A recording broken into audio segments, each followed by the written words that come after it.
انتوا عارفين، انا كنت بتفرج من شويه دلوقتي على مشهد من مسلسل موضوع عائلي. موضوع عائلي طبعا للناس اللي ما تعرفوش ان هو بطوله النجم الكبير ماجد الكدواني وطه دسوقي ورنا رئيس ومحمد رضوان ونخبه يعني من النجوم.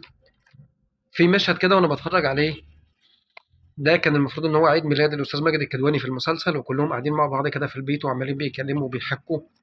وفي حد فيهم طلع بسؤال كده سأله الأستاذ ماجد الكدواني في يوم عيد ميلاده، طبعا بمناسبة إن هو بيهنيه، فبيقول له نفسك في إيه؟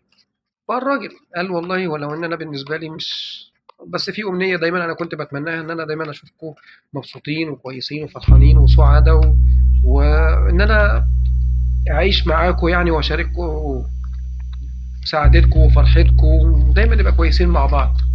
فهو بعد ما خلص سألهم نفس السؤال. انا بقى اللي عايز اسالكم انتوا كل واحد فيكم نفسه في ايه؟ فطبعا كل واحد فيهم قال هو نفسه في ايه. اللي قال بقى نفسي العب في الدوري الانجليزي وابقى نجم مشهور وزي محمد صلاح وابقى هداف الدوري الانجليزي واحسن لاعب في العالم وحاجات كده.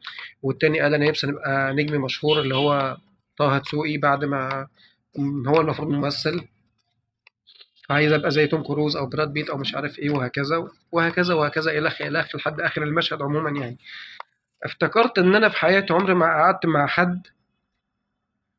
انا بحاول افتكر، انا حتى بحاول افتكر ان انا في حياتي عمري تقريبا عمري ما قعدت مع حد في قعده حلوه كده وبنتكلم وساعه صفا ودردشه بقى واخدين كده في الكلام وجايبين وبتاع. افتكرت ان انا تقريبا عمري ما حد سألني انت نفسك في ايه.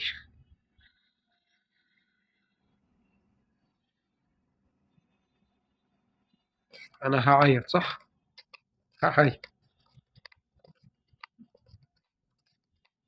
طيب حد فيكم يسألني انا نفسي في ايه؟ طيب بما انكم سألتوني بقى انا نفسي في ايه، انا نفسي، معلش انا طماع شويه، انا نفسي اعيش في الدنيا مستور، انا واهلي وعيلتي، الحمد لله مستور ومرتاح البال، مش متضايق، مش زعلان، مش شايل هم حاجة، مش بفكر في بكرة اللي لسه ما جاش، مش قاعد خايف، مش قاعد قلقان، مش مكتئب، مش زعلان. آه، عايز أخرج من الدنيا زي ما دخلتها. دي حاجة. الحاجة التانية،